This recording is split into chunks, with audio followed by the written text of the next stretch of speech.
Issue 1 of At Home with United is out now. Meet the man behind the United brand, Edwin Borg, and discover his secrets to real estate success. Learn top styling tips in the Little Styling Co.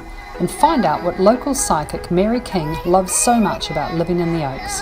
There's also 8 pages of property and so much more inside. At Home with United. Look out for your free copy in your letterbox. So Ed, for those that don't know you, you're the owner of United Realty. Tell us about your life in real estate and where did you first start off? Well, I've been in real estate 1986, I think 33 odd years. Started off in Canterbury Bankstown when I was about 18. I was there for a couple of years and then opened up an office in Liverpool with a partner, the old boss from the Canterbury Bankstown office, and we were there in business for quite a long time. And then the partnership changed and I went into partnership with my brother. Eventually sold the office to my brother and moved out to Bringelly. We opened up the office out at Bringelly and been there ever since. Okay, so how old were you when you first started your own business? I think 21. Okay, that would have been a pretty bold move. Yeah, it was really. Yeah. What was it like in those early days? Actually, it might have been just before I was 21, it was a bit stressful. Yeah. I think I was the second youngest in the office at the time. But it was good, the staff were good and everyone was supportive and that. Good fun, had a lot of fun. And still doing it, obviously, having a lot of fun. Yeah. It's got to be fun or I wouldn't be doing it. Yeah. So what drives you to be the best in the business, particularly in this area with so much growth going on? Yeah, I suppose I think everyone wants to be, up at the top of their game in anything they do. Yeah. Most people. You're dealing with a lot of people, a lot of them are locals. You want to hold your head high, you're bumping into them in shopping centres and wherever you go. You want to do the right thing by people, do the best job you can, get the best result you can. And, you get a lot of referral work. You see the people at schools and different functions and all that. And, you want to be able to hold your head high. Absolutely. So what are the values that you enjoy and hold dear to you about having a family-owned business? Because you've got a few family members actually in your business as well. I've got 2 daughters, my wife Megan, they both actively work in the business, my sister Joanne, my brother Joe, we work together as well. It's good. It's good having the family involved. The rest of the staff are all like family as well. You see them every day of the week almost, or if you don't see them, you definitely talk to them. Everyone gets along good. It's a good, happy atmosphere. Which is very important. Yeah. So tell us about your life kind of growing up and when did you get your first interest in real estate? I know you said you bought your first business when you were 21, but what kind of sparked that interest?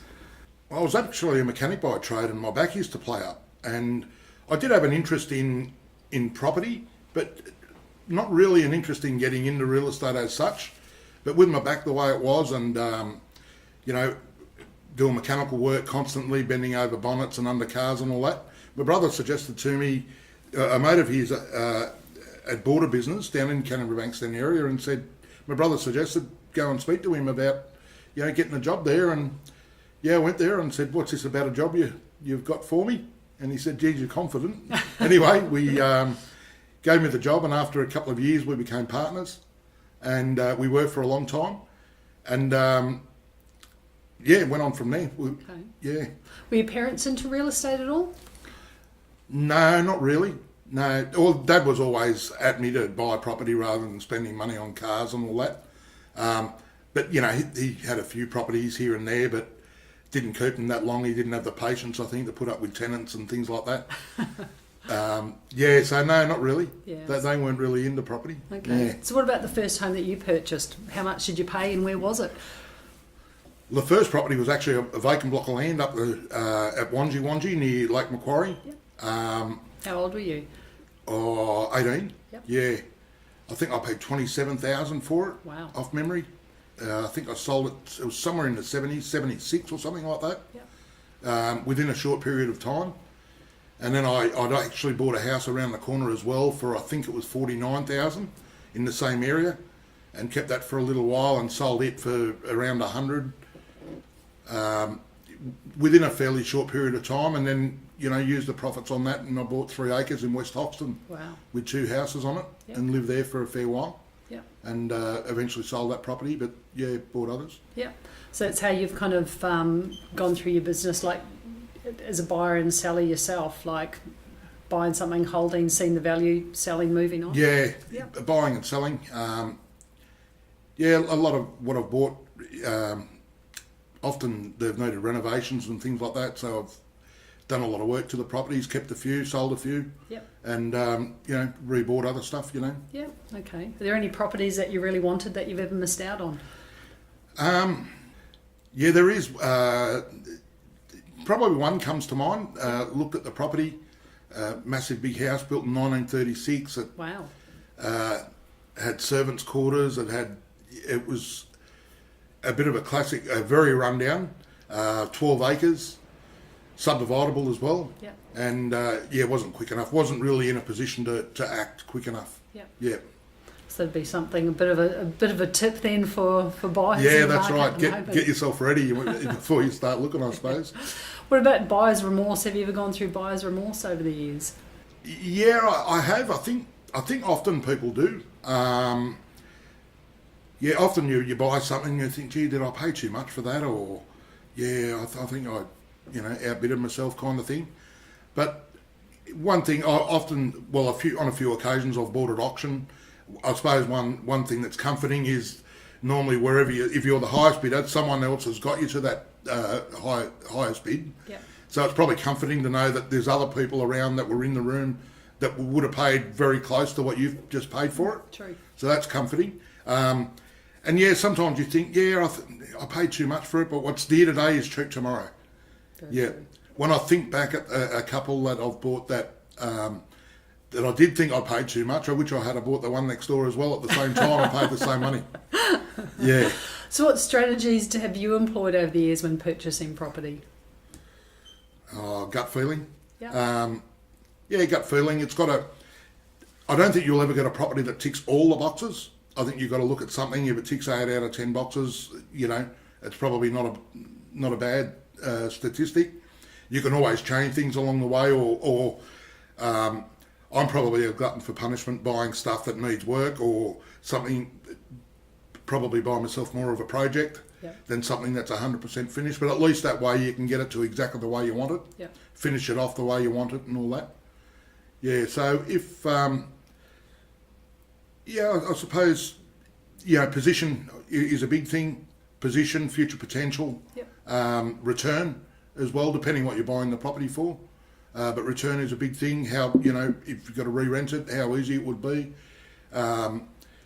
Sometimes people buy in an area that it relies solely on a certain industry, and then if that industry happens to close up in an area, so that all the tenants go and the property becomes worthless or goes down a lot in value, or it sits there vacant for a long time, I think you've got to look at how easy you can re-rent the property and all that as well. Okay. If it becomes vacant, and capital gain. Yeah. Absolutely.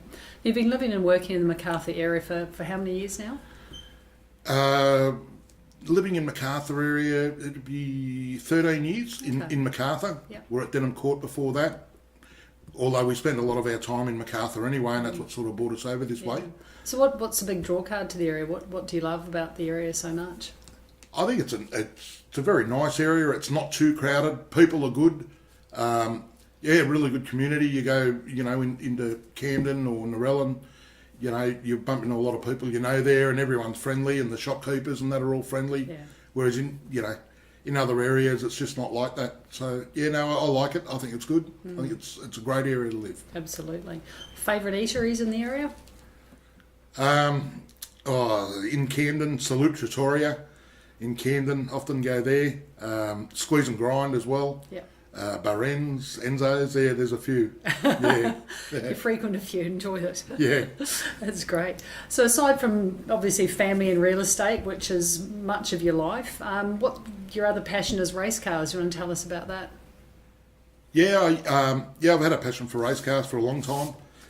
When I was young, like 14, 15, I used to pit crew for my brother-in-law's cousin. It was Speedway, pit crewed, and then off and on pit crewed for different people over the years. And then probably about almost 10 years ago, I thought, I'm going to have a go, have a crack. bought myself a car, and been racing since. Okay. It's good. It's a good outlet. Good social thing as well. Get to do a bit of travelling. How far have you travelled with the race cars? Gone racing. Queensland, South Australia, Victoria, New South Wales, Perth. Been over to Perth a few times, although I haven't driven over there. But it is one of my goals is to get over there and actually race. Okay. But I normally try to get over there once a year for all the racing. Yeah. And I've gone to America a few times as well for the racing. Yep. Yeah. That's excellent. Yeah. And of course you sponsor the late models as well? Yeah, we do. Yeah, we sponsor the New South Wales late models and a few cars as well. A few of the guys that have got teams in it, we sponsor as well. Fantastic. Yeah. So what's it like being behind the wheel on race night for you? Obviously taking off one hat in real estate and becoming the race car driver. Yeah, it's good actually. Once you get to the track, you don't really think of the real estate that much. It's good. It's a good to unwind. It's you got to put a bit of thinking into what you're doing, the way you set up the car and how you're going to drive the race and where you've got to be on the track. I don't always get it right. I often get it wrong, but I'm having fun. That's the main thing. Yeah. Yeah. Any major stacks at all? Oh, a couple of times. Yeah, the walls come out at me and things like that. Yeah. Not too many close calls though. No, nothing serious. Yeah. That's good.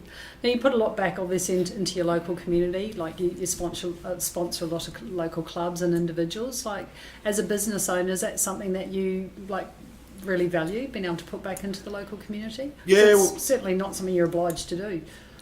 No, that's right. Yeah, no, the community. Well, we get a lot of community support our way. Obviously all of our customers, clients. And we get a lot of referrals and that from the local community, different people that we know and all the rest of it. So you try to give back to the community as well and help out, some of the sporting clubs and some individuals as well in different sports that we help out as well. Yeah. Just, to get them off to, certain things that they're doing, whether it be cricket, martial arts. As, one young fellow, he's gone to Thailand and competed over in martial arts and that. Wow. So we've helped him to get over there. Not huge amounts of money, but every little bit helps him. Oh, absolutely. Yeah, and swimming and stuff like that. And of course, you'd be involved too, heading out to club days with the footy clubs that you support. And yeah, that's right. Yeah, we support the Oaks first grade. We have for a fair while now. Yep. They made it to the grand final, the last one. Yep. Unfortunately, didn't win on the day, but they were a very, very good side, and I reckon they'll be right up there next year again. That's great. So looking at the region over the next kind of 10 to 20 years, obviously there's a lot of change happening at the moment, a lot of growth with the airport going in out at Badgerys Creek. I mean, where do you see the place in 10 or 20 years' time? Yeah, it'll be very interesting. Even now when you drive along Bringelly Road or the Northern Road, the amount of work that's being done and how fast it's being done is amazing. Huge, yeah. I think if you sort of go out to Kellyville, out that way, Kellyville, Rouse Hill, and see what that is today, and think of what it was 5 or 10 years ago, you'll get a bit of a grasp as to how Bringelly Road and the Northern Road and all that's going to look. So yeah, I think that's what's in store. It's coming out this way, although I think they're being fairly sensible in the way that they're doing it all. They're spreading it out a little bit. I don't think that they want houses on top of houses in continual. They're sort of spreading the suburbs and that a little bit throughout the area. Shopping centres are going in, new schools are going in, sporting fields. I think it's getting better and better. It's getting a little bit more crowded. A little bit hard to find parking in Camden and that sometimes, but you can't stop growth. Yeah. Yeah. I guess Camden's protected in a bit of a sense, but like beyond that, that's where the growth will really occur, won't it? Yeah. Spring Farm and Gregory Hills and all of those sorts of areas. It's amazing how fast it's all growing. Hard to keep up with. Yeah. So I guess it'll be quite an exciting time to be living in the region over the next decade or so. Yeah. I think we'll see a lot more changes yet. Yeah. Is there one particular thing that you're most excited about? No, I wouldn't. Just the growth, the new shopping centres and the eateries and that they're building, and they're doing a good job of it. So I think it'll still end up a good place to live. Yep. You know, but yeah, time will tell, I suppose. So Ed, you've yourself got a beautiful acreage property in Cawdor. Do you want to tell us a bit about the property and what you love about it so much? Oh, okay. Yeah, it's at Cawdor, 20 odd acres, bought here in 2005. Yeah, love the area. Great, great neighbours. Nice and close to Camden. You're 5 minutes away from Camden, and you're surrounded by just nice a lot of other nice properties and that as well. Yeah. Is it a great place for you to kind of escape and get away from it? It is, yeah. Make a little bit of noise, tinker out in the shed, late at night, early in the morning. Yeah, no, it's good, and you haven't got people right up on top of you. Yeah, that's great. Yeah. What about, is there a dream home that you've always wanted to buy or sell if you could get something anywhere in the world?